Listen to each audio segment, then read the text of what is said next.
All right, thinking about playing Bloody Keren, Ethiopia, 1941. Another magazine war game. This one from the War Gamer, number 59. First, the magazine.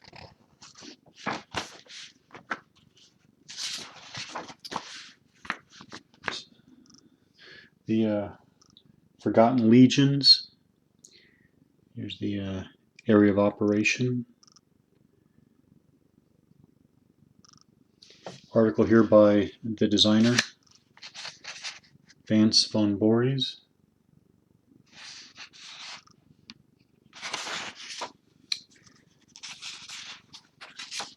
Bloody Keren.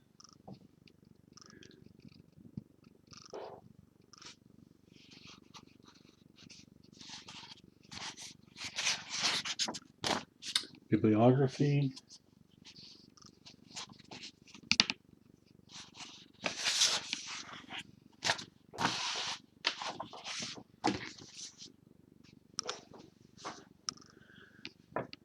The rule book that I already separated from the magazine.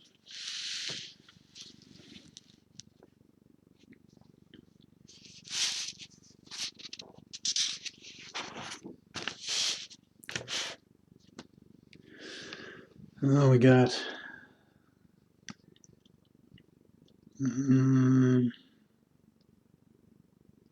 Allied air support, supply reinforcements.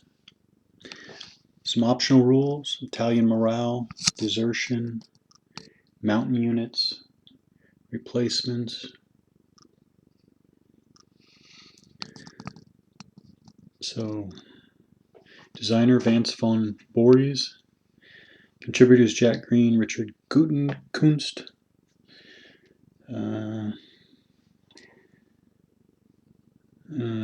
No individual map designer named. Bloody Keren is an operational level simulation game of the Allied invasion of Italian Eritrea and Ethiopia during World War II. Although the war in Africa had begun much earlier, this game covers the main Allied invasion, which began January 19, 1941, and which did not conclude until the last Italian forces in East Africa surrendered in November 1941.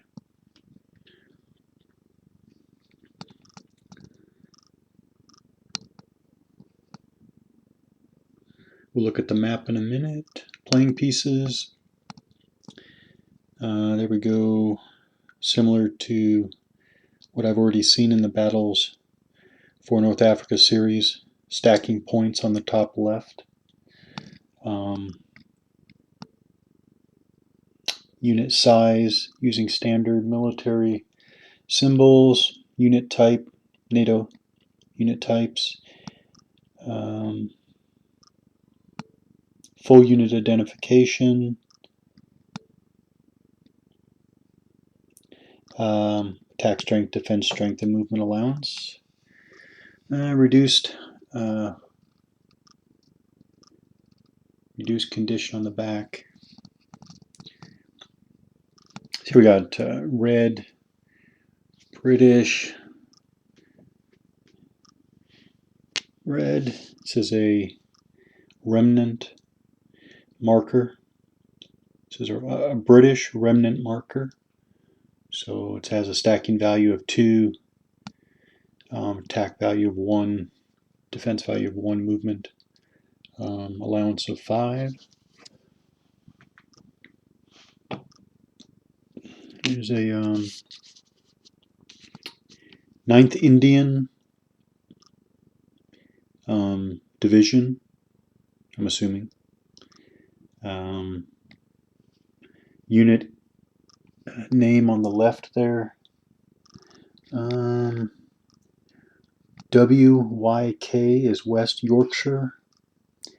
Stacking value of 3, 4, 4, and 4 for unit values.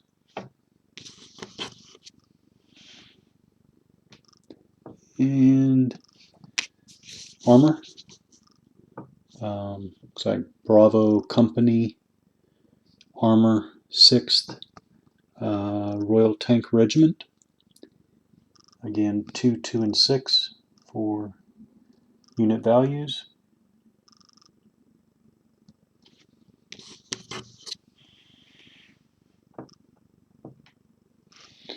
Then we have Italian in this green. The rules say pale green, but it's a pretty solid green here. So Italian Infantry Division CCNN on the right is the Camicia Nere, or black shirts. And this is the 141st Battalion, stacking value of 2, stacking points 2. Attack, defense, and movement, as you can see there. No reduced side on the back. And so, yeah, so altogether for this game we have British, Allied Irregulars, Italians, and Italian Irregulars. You got all these different types. Interestingly, we have motorized machine gun units, commando units. We have irregular units and mountain artillery. So what I like in games that do it is unit identification and parent unit designations in detail. So it gives you the names that correspond to all of the shortened abbreviations on the units. So it's one smaller than normal map, only 17 by 22 inches, and 100 die cut counters. These counters are thin, but it's not that big a deal. But they're definitely thinner than SPI, thinner than Avalon Hill for sure, and thinner than many current GMT that I can think of anyways. So sequence of play, game turn, sequence outline, allied player turn.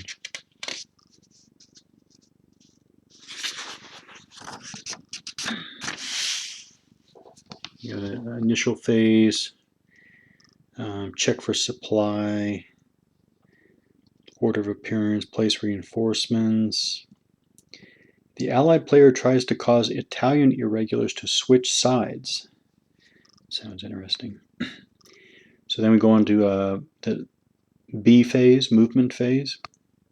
So this is a move all, some, or none type game. Affecting movement are supply, terrain effects, zones of control. Then we have the combat phase.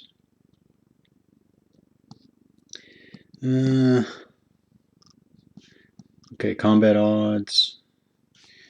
Roll 1 die, apply results. Straightforward there. Italian player turn, just switches.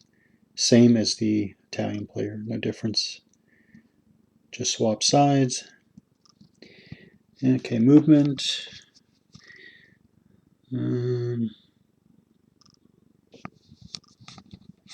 Stacking.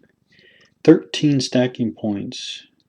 Maybe in a hex at the end of friendly movement phase or friendly combat phase. So that on average, we're talking stacks of up to 4 or 5 units on average.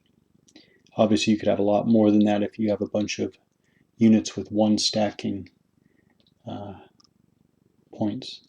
So here, for example, is a Italian colonial artillery, and with a stacking point value of 1. So you could have a bunch of 1s in a hex, and you're going to get a much taller stack. Zones of control, effects on movement, effects on supply. Okay, combat.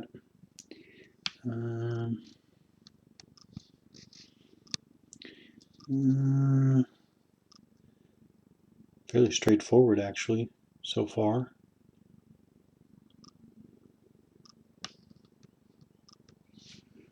Combat resolution. We have R. All indicated units are retreated. 1 or 2 hexes. E for elimination, and 1, 2, and 3 for the indicated player removes 1 or 2 or 3 combat strength levels from his force. When the result is blank, nothing happens. Okay.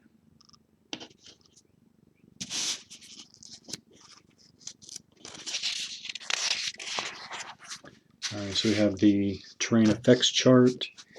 We have only black and white indication of terrain there, but it's clear enough in most cases. So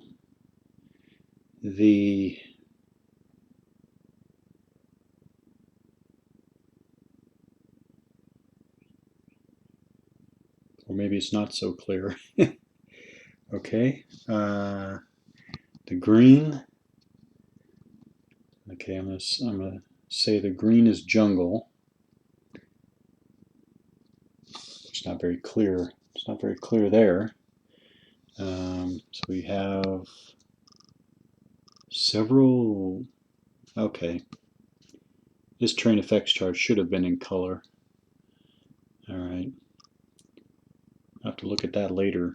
You can clearly see the mountain peaks with those blue hash marks.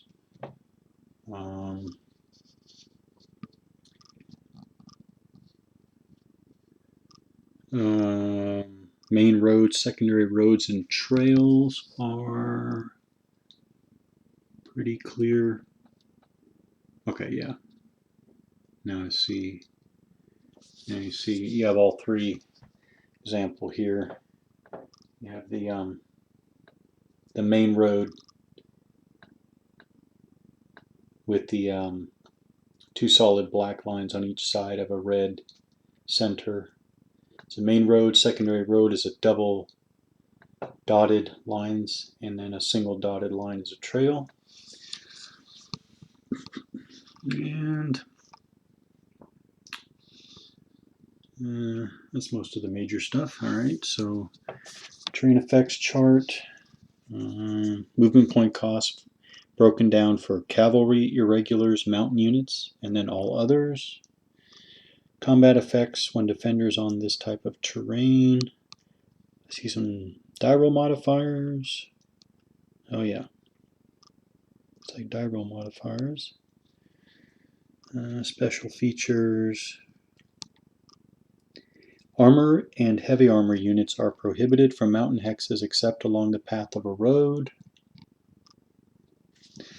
And combat results table, attacker results on the left, defender results on the right. And we have 1 to 4 odds up to 8 to 1. Single 6-sided die roll with modified results of -1 up to 8. So then we have a full Allied unit organization sheet and Italian unit organization sheet. And after I finish setting up the game, I am now for the second time happily that von Borries gets his orders of battle straight so far with Hellfire Pass and now this game. No major order of battle discrepancies or issues, and that's nice. And that's nice considering the detail that he puts into the orders of battle with the detailed unit IDs. So no issues there. Setup was fine. There's an errata sheet that came with my Wargamer magazine here. It does show 1 hex being different than given, but that was easy to follow. Okay, so we do have remnant counters. I tend to like games that if you're going to be at the battalion level or about the battalion level, I do like the concept of remnant counters or remnant units. I guess I can talk more about that at a later date when I'm talking about a playthrough. Retreats, advance after combat, artillery bonus, allied heavy tanks. So allied heavy tanks, this unit represents the detachments of Mark II infantry Matilda tanks against which the Italian army had virtually no defense. Unfortunately for the British, these tanks were prone to mechanical failure. Something similar was in Hellfire Pass, if I remember correctly. So, track one of the die roll result when the heavy tank successfully participates in an attack. As the attack is announced, but before its resolution, the allied player must determine whether his heavy tank will participate. Roll a die. On a result of 1, 2, 3, or 4, the tank participates. Otherwise, it does not. Add 1 to the die roll result if the defender is on hills. The heavy tank may never attack a mountain hex, even along a road. Okay, so Allied air support. While both sides employed small tactical air forces, only the Allied air forces provided successful support for ground operations. This is represented by making tactical air combat strength available anywhere on the map sheet. No unit counters necessary.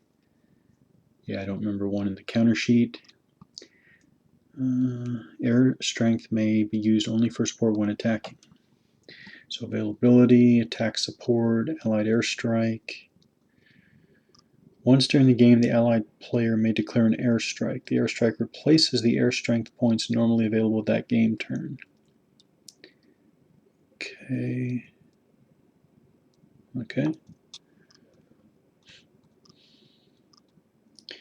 Supply routes.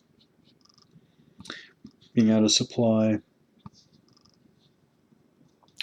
Reinforcements. Irregulars. Prior to the war, the Italians assembled groups of natives, often a poorly armed rabble under white officers, but usually loyal to a local warlord. With the Allied invasion, the warlords began to think of defecting to the Allied cause. The irregulars are divided into 3 groups, one for each of the 3 regions: Eritrea, Wolkite, and Tigray. These regions are indicated on the map sheet by the boundary lines. Yes. So, see up here. Okay. Correction. There are color representations of the terrain on the map. Okay. So there's black and white terrain key in the rules and a color terrain key on the map. Okay, good. So at the bottom there is a border indicated. This red dotted line. So dotted line separates Eritrea from Tigray. Dotted line follows the river and then across the clear down here to this jungle. Yes, jungle. So here's Wolkite. And Wolkite comes over to here, borders Sudan, and then up here again is Eritrea, Sudan. So clearly marked areas. So restrictions on the irregulars. Defection. The Allied player starts with no irregulars in play. Some existing Italian irregulars may defect to the Allied player. Once they do, just turn the counter over to its reverse side. Irregulars will not defect back to the Italian player. So here's a... Oh yeah. So here, yeah, this is one of the worst counter design decisions I've seen. Black on very dark green, almost unreadable, but it's almost unreadable. But it basically has that eye symbol for an irregular unit, has the same attack, defense, and movement allowance. It has 2 stacking points, and it does have names to indicate the region it's from, and as well as another historical unit ID. So if this were to defect, flip it over, and now it's on the British. Now it's on the British side, and a lot easier to read. Okay, so that's how you can handle defection.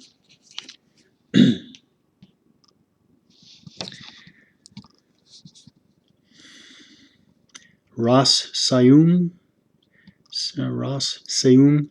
was the wily leader of the Ethiopian people of the Tigray province, whom the Italians had held in detention in Addis Ababa since 1936. With the British invasion in 1941, the Italians thought that by sending him home, he could calm his people. On February 26th, he returned. Okay, so on any game turn starting the turn, the Allied player enters Tigray or starts asking Tigrayan irregulars to defect. The Italian player may declare he is bringing Ras Sayum into play. There is no counter for this leader. It is enough to know that he is in play. He enters automatically, and once in play, he cannot leave. Okay, so what's his effect? To make all remaining Tigrayan units permanently Italian. Okay, so Ras Sayum can protect, on the Italian side, the Tigrayan irregulars from defecting anymore.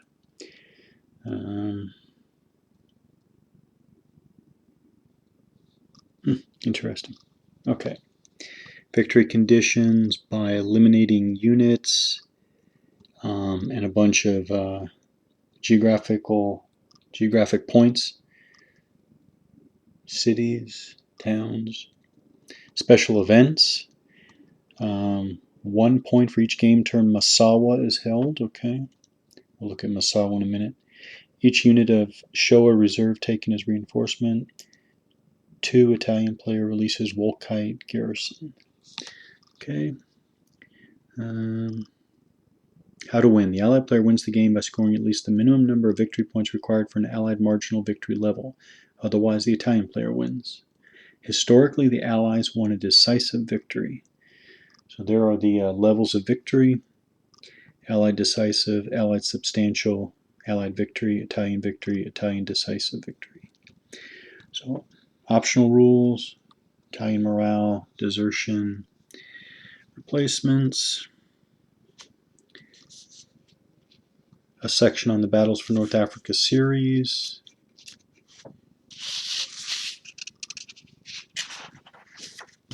And designer notes. All right.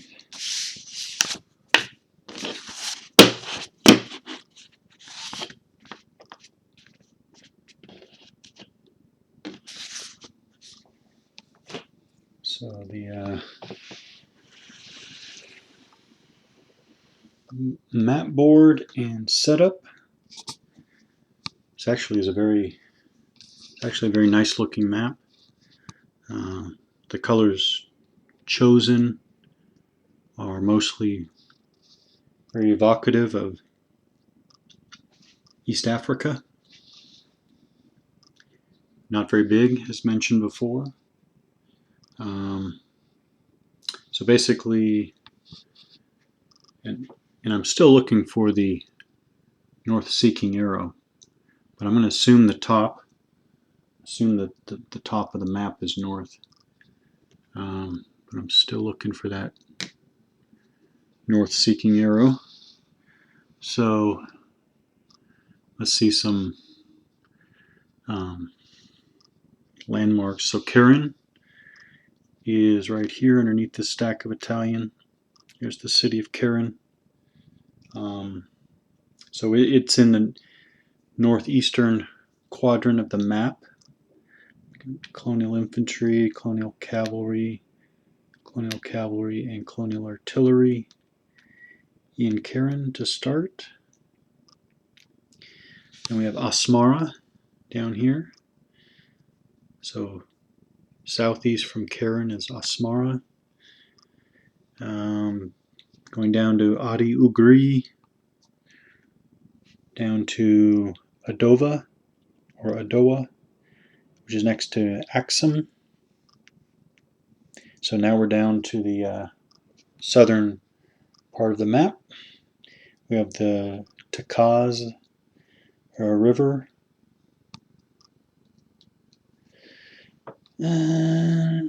which is the same as the Setit River, or Selit River, Setit, depending on different spellings.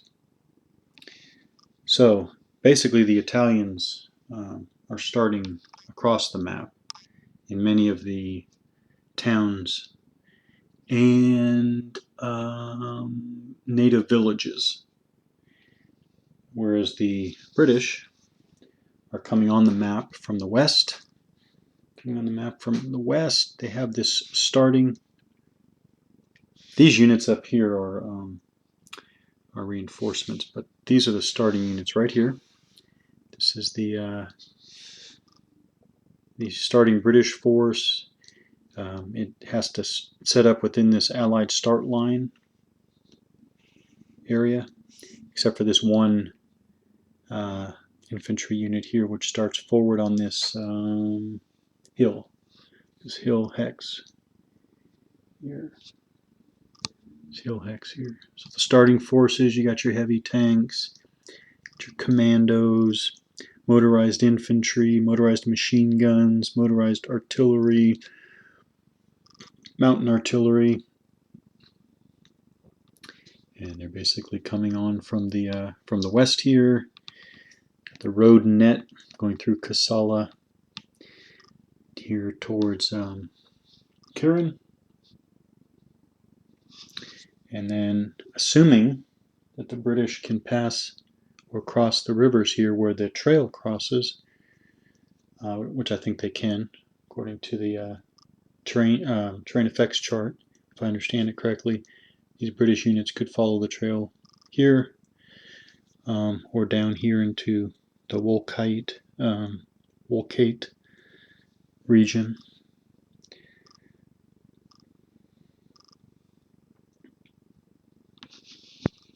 So like I said, it's actually, for an initial look, it's a nice looking map. I like, again, with Von Voorhees games that I've looked at so far, I like the unit, the variety of units represented, the defecting irregulars should prove interesting and fun.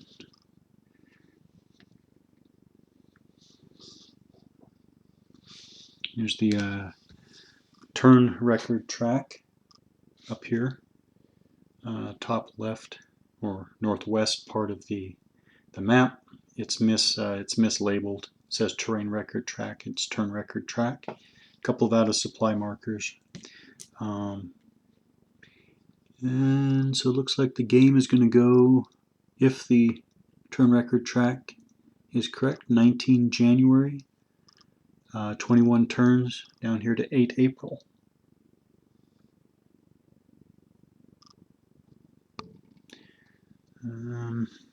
The Italians have tanks too, by the way.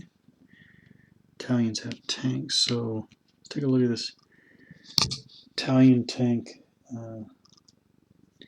unit right here.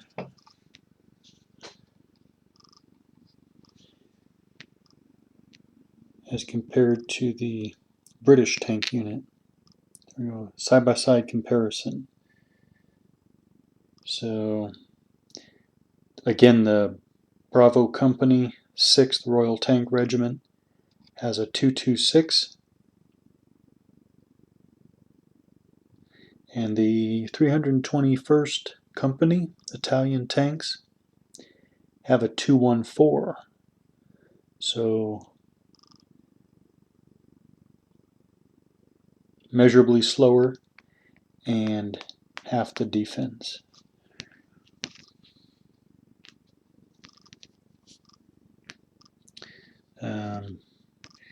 The Italians have quite a number of cavalry units.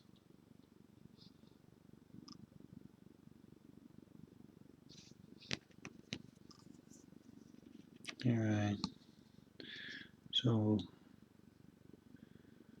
look at this.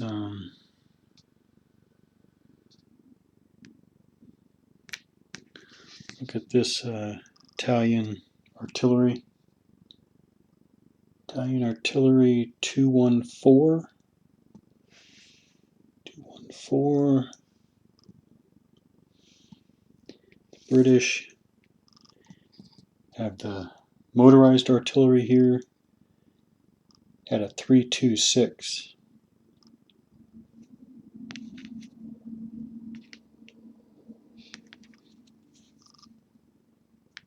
Look at this Italian Colonial Infantry Brigade. So Colonial Infantry Brigade 454, and again the black shirts again, battalion at 224. Compare that to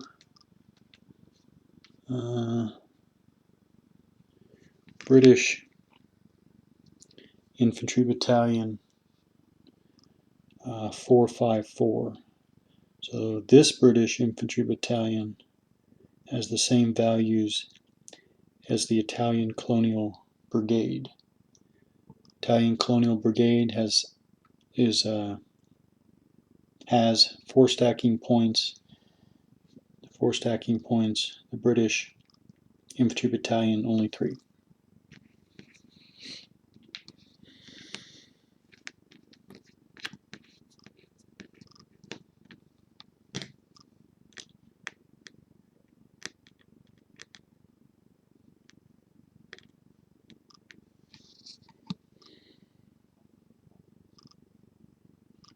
Okay, so this Italian Colonial Battalion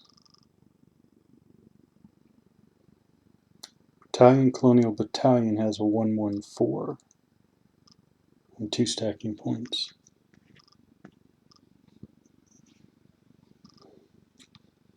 Here's the Italian reinforcements here.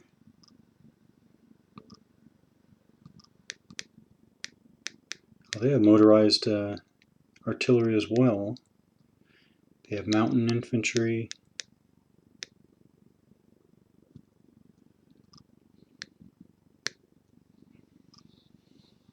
All right.